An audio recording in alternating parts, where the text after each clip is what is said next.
ایک دفعہ کا ذکر ہے کہ کسی جنگل میں دو ہرن رہتے تھے۔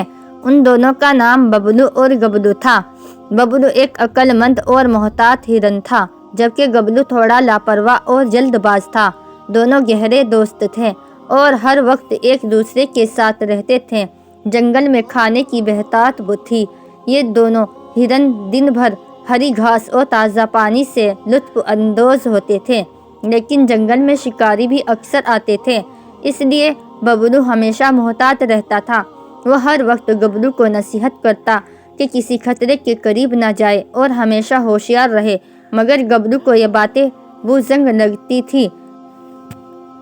ایک دن گبلو نے جنگل کے دوسری طرف ایک ہرے بھرے میدان کی خبر سنی جہاں گھاس اور پھل بہت زیادہ تھے۔ اس نے ببلو کو بھی وہاں جانے کے لیے کہا، لیکن ببلو نے انکار کرتے ہوئے کہا، یہ علاقہ شکاریوں کے قریب ہے، ہمیں احتیاط کرنی چاہیے۔ گبلو نے کہا، ہمیشہ ڈرتے رہنا زندگی کا مزہ خراب کر دیتا ہے، میں وہاں جا رہا ہوں۔ ببلو نے اسے روکنے کی بہت کوشش کی، لیکن گبلو نے اس کی بات نہ مانی اور اس میدان کی طرف نکل پڑا۔ جب گبلو اس میدان میں پہنچا تو واقعی وہاں ہر طرف ہریالی تھی اور خوشبودار پھل تھے۔ گبلو کھانے میں مگن ہو گیا اور اپنی خوشی کے بارے میں سوچنے لگا، لیکن وہ یہ بھول گیا کہ وہ شکاریوں کے علاقے میں ہے۔ اچانک گبلو نے جال میں پھنسنے کی آواز سنی۔ وہ چونکا اور دیکھا کہ اس کے قریب ایک جال لگا ہوا تھا جس میں ایک خرگوش پھنس چکا تھا۔ اسی وقت گبلو کو شکاریوں کے قدموں کی آواز سنائی دی۔ اس کا دل خوف سے دھڑکنے لگا، لیکن اس نے بھاگنے کی کوشش کی۔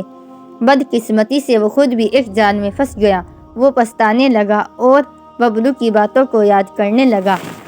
ادھر ببلو کو گبلو کی فکر ہونے لگی، اس لیے وہ میدان کی طرف گیا۔ اس نے دیکھا کہ گبلو جال میں پھنسا ہوا ہے اور شکاری قریب آ رہے ہیں۔ ببلو نے جلدی سے ایک ترکیب سوچی۔ وہ ڈر کر پاس کے درختوں کے نیچے گیا اور جانوروں کے ایک گروہ کو جمع کیا۔ ان سب نے مل کر شور مچایا تاکہ شکاری گھبرا جائے۔ شکاریوں نے شور سنا تو وہ پریشان ہو گئے اور وہاں سے بھاگ گئے۔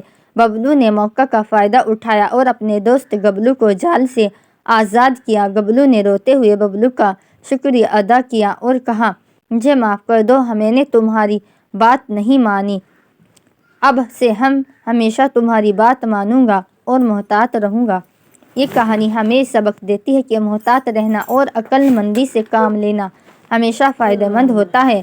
دوستوں کی بات ماننا اور ان پر بھروسہ کرنا ہماری زندگی کو محفوظ اور خوشحال بناتا ہے۔ یہ کہانی دو ہرنوں کی، ایک جنگل میں رہنے والے دو دوست ہرنوں ببلو اور گبلو کی ہے۔ ببلو عقل مند اور محتاط تھا، جبکہ گبلو لاپرواہ اور جلد باز۔ ایک دن گبلو نے خطرناک علاقے میں جانے کی ضد کی اور شکاریوں کے جال میں پھنس گیا۔ ببلو نے اپنی ذہانت اور دوستی کے جذبے سے گبلو کو بچایا۔ یہ کہانی ہمیں احتیاط، عقل مندی اور دوستی کی اہمیت کا سبق دیتی ہے۔